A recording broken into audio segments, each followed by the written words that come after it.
All right, you guys want to learn how to make money off your photography today? Strap yourselves in. Here are 5 ways to make money fast.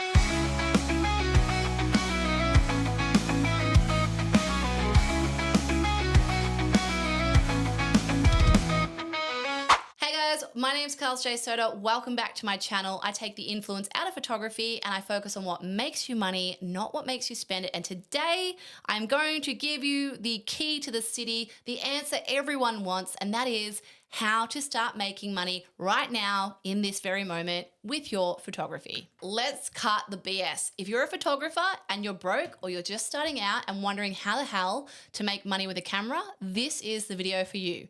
I'm not giving you a 6-month funnel strategy or telling you to build your brand. I'm giving you 5 real, actionable ways you can make money today, like by tonight. And there's one bonus tip at the end that most people won't want to hear, but if you're serious about making this a career, it will save your sanity. So let's go. All right, tip number 1, and I told you this is going to be advice you might not want to hear, but this is important. Sell the gear you don't use. Let's be real here. If you are holding lenses, tripods, or lighting gear that you haven't touched in 6 months, that's not a creative investment, that is a financial liability. If you're sitting there screaming poor because you're not making any money, you need to sell it, to trade it, cash it in, and use that money to pay rent or to market yourself. You only need 1 camera, 1 lens, and a brain that works. That's it. Everything else is extra. And I know what you're all going to say, Carly, I don't want to sell my gear. Well, this is a reality check for you guys. If you want to run a business, there are going to be times in your business where you run lean, which means you need to offset some of those overheads. And a lot of that is money tied up in gear. So if you've gone out and bought all the latest and greatest, but you're not actually making money, and in the same breath, you're complaining because you can't afford your groceries or to pay rent next week, well, you got a problem and you need to sell that gear. Jump on Marketplace, sell it to whoever, get it out of your house and get that cash back in your wallet. I know that was a bitter pill to swallow, but I need to get that one out of the way because that is such a common problem with creatives. So now let's talk about pitching headshots to people in your network. Now you guys are going to hear me say this every video, but people will often give me problems and then when I give them the solution, they go, oh, I don't really want to do that. When you want to make money and set this up as a business, you are going to have to take on projects you don't like and do things that aren't super cool because you need to pay bills. That is a business. You're going to have bread and butter clients, you're going to have jam and cream clients, and you're going to have dream clients. And guess what? Not everyone gets to work with dream clients every single day. So many of us in this industry have our bread and butter clients, and they are the ones putting the food on the table. So what makes you think that you're above all that? Here's a reality check for you. There is a lot of unsexy stuff that is really important for you to make money. And if you can't get past that, you're not going to last in this business long term. So let's talk about your network. Every single one of us has a network. Some of us have bigger ones than others, but you know people in your school, you know people in your uni, you know people in your workplace, you have family, you have friends, you know a lot of people. Go and look at your Facebook list. Go and look at your Instagram list. Go and look at your LinkedIn list. You know people. And you know people who have businesses. You know people who need headshots. The key is here to look at your immediate circle. Have a look at what people have currently and offer them a solution. The best bit of business advice I can ever give you is to solve rich people's problems. The second best bit of advice I can give you is identify problems that people don't know how to articulate. If you have a friend who's a real estate guru or a mortgage broker or an accountant, and they've got a headshot that looks nothing like them because it was taken 15, 20 years ago, they are your perfect customer. So how do you approach these people? Well, you need to reach out to them. You can DM them, you can send them an email, but you need to be clear with what you're offering. Identify the problem, tell them the solution, and then offer to go and do it for them. Now, let's say you've never done headshots before, you've never taken on your first paid gig. How do you do this? Well, if you want to make photography a career, I'm going to assume you are somewhat capable with your camera. If you are brand new to photography and you want to monetize it the day you're unboxing your camera, you are going to get a very harsh reality check. This is a very competitive industry, and there is room for everyone, but you need to at least have your skills at a level that people want to invest their hard earned cash into. And let's assume that you've got that all said and done. Now you're ready to take on your first paying client. Reach out to those people who need an updated headshot. Just offer them a free headshot, just one. And then what you do, you get a couple of clients who you've done some free work for that you can then add to your portfolio and get a testimonial. If you don't have any proof that you're capable of the work, it's going to be really hard to convince people that you're the right person for the job. So if you've never done this before, you need to do a couple of jobs for free just to build your portfolio. So that could be your parents, that could be your friends, it could be someone at your uni. Go and take some photos and have a very clear portfolio of headshots of working professionals so that you can then email that out to people and go, here's some examples of what I've done. Then you can monetize it, because once you have a couple of examples of you being able to be competent at that work, people will go, you know what? Yeah, I do need a new headshot. $50, easy peasy. So let's say you've had a couple of people nibble and they're willing to get their headshot done. You need to make it as simple and easy as possible. You're going to go to their workplace or to their house, take your camera gear, take their photo, and then leave. You're not going to go, I finished work at like 4 o'clock, so I could be here maybe at 4:30 and then be 15 minutes late. Nope. If you want to do this properly, you need to be available for them. You need to make it easy for them. That is how you build your reputation. As I said, this is really unsexy stuff and I feel like it's common sense, but as we know, common sense is not common. And I see this problem all the time with students. If you want to start building a network, you need to be prepared to put yourself out there. So let's say you're DMing or emailing these people. You got to be clear and you got to be useful. You can say something like, hey, I'm doing quick professional headshots this week. 20 minutes, 3 edited photos, perfect for your LinkedIn or your website. Would you like a spot? You don't need a fancy website and you don't need a long pitch. You need to actually ask for the work. Tell people what you're offering and they'll understand whether or not they want it.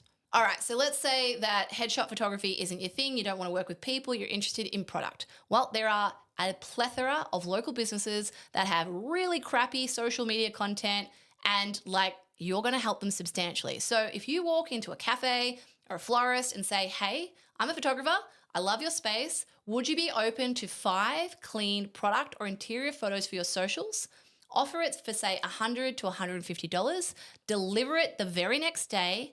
Do it well, and they will come back. And not only will they come back, they're going to tell their mates. Now, I know I can hear you guys already. $100, that's not a lot of money. Well, mate, you're not one to negotiate right now because you don't currently have a client list. When you have a big client list and you're booked out months in advance, guess what? That's when you put your prices up, not when you're getting started. Do not be entitled. Do not listen to people who are giving you photography advice who don't do this as a profession. Listen to people who actually do this as a career. This is how I got started.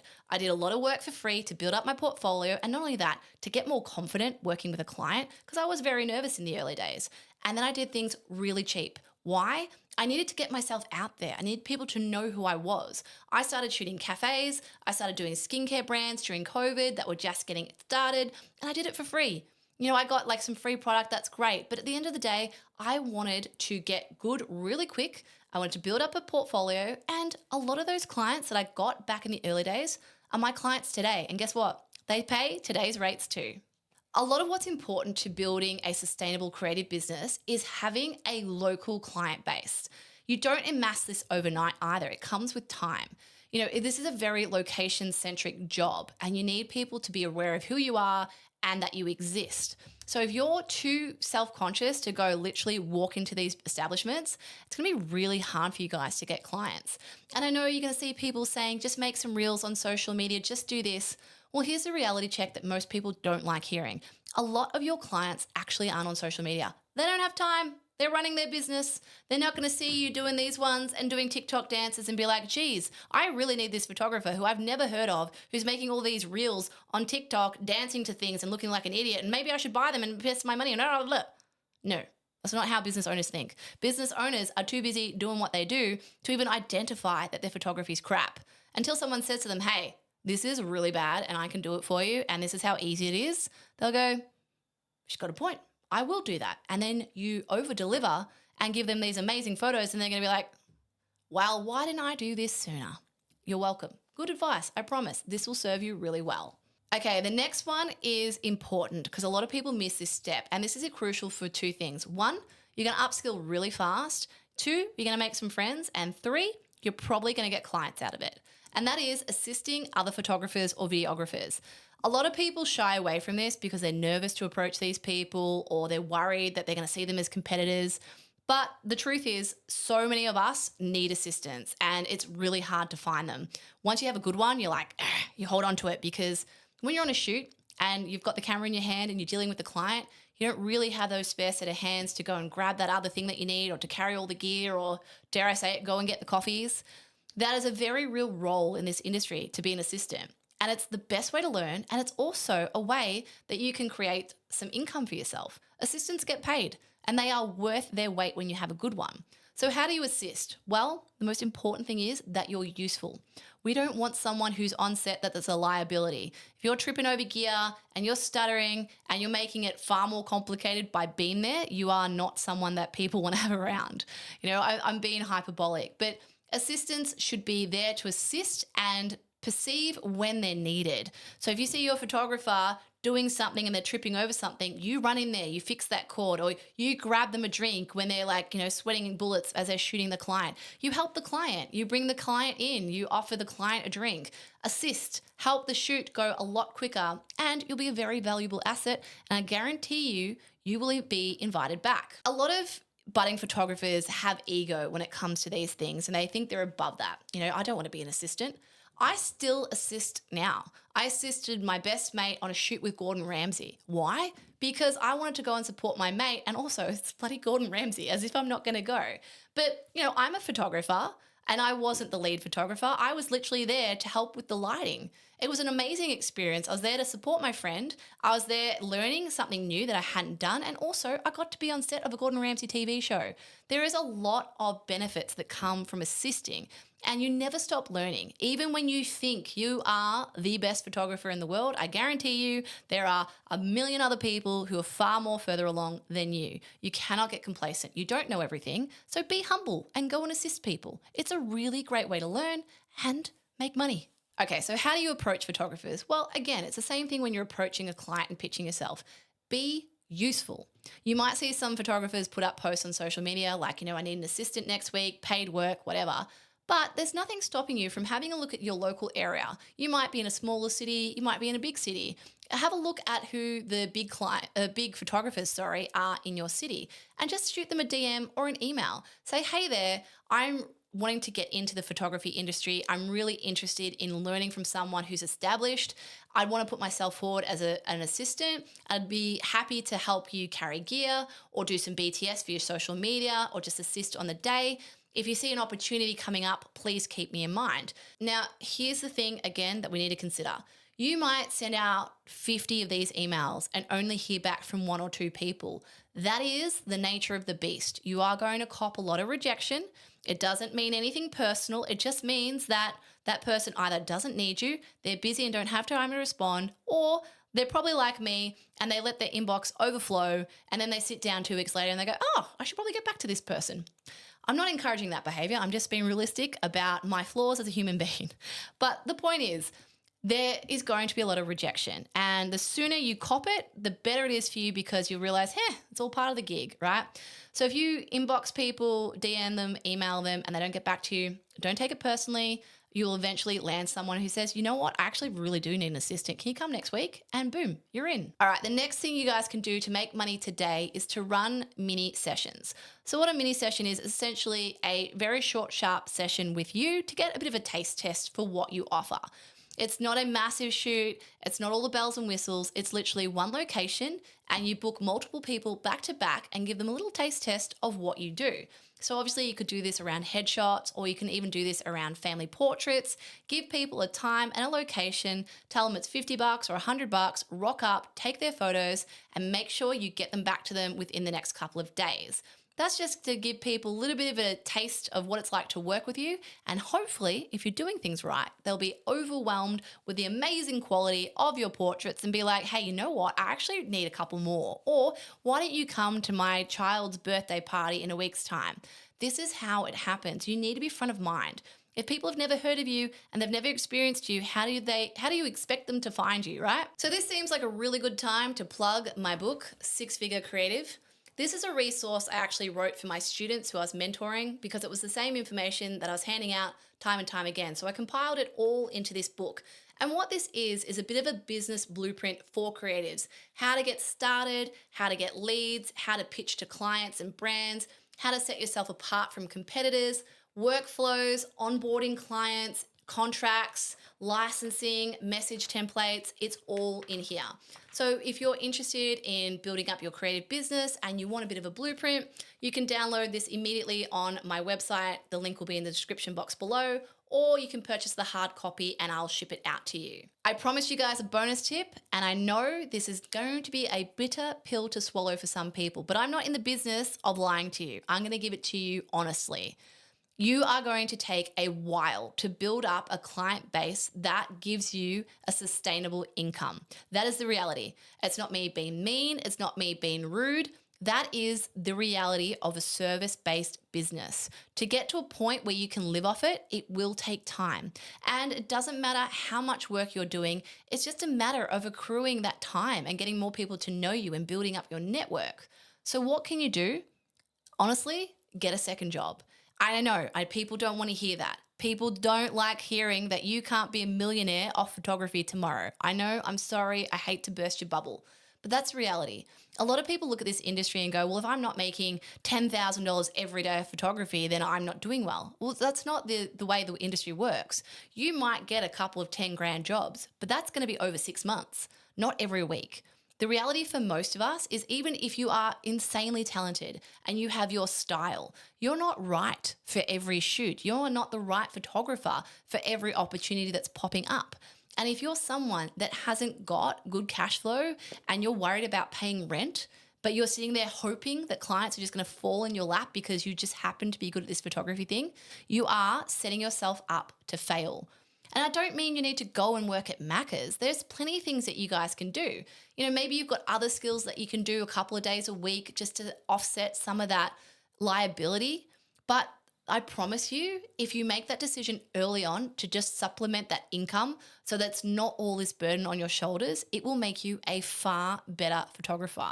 And I just wish I heard more photography influencers saying this, because they paint it out like this is easy and you can be making money tomorrow, but it takes time. And look, so many people do really well sooner rather than later, but that's because they've put a lot of groundwork in, and they might be living in an area where there isn't a massive competitive photography market. But if you're in the big cities, chances are there's a lot of people who are competing for the same jobs. So make your life easier, go and get a second job, and guess what? When you're ready to quit that job because you're making all this money, it's going to feel even more rewarding. Don't put unnecessary financial pressure on yourself just because you're afraid of saying, oh yeah, like I have a second job. All right, so that's 5 things that you guys can do right now to go and make money in your business. So which one are you going to pick? You'll hear me say this in every video. This is the unsexy stuff. And I get it. It doesn't look cool for Instagram. This is not going to give you street cred, but what it is going to do is set you up for success long term. Action is what separates photographers from hobbyists. So make sure you actually take what you've learned and go and apply it. You can watch YouTube all day, but unless you're actually doing the thing that you're learning, you're not doing anything. So that's it for today's video, guys. Please like, subscribe, share it to someone who needs to hear this tough talk. I want to be honest with you guys. I'm not in the business of trying to encourage you to do something and setting you up to fail. So if you like this kind of content, make sure you subscribe, and I'll see you in the next one.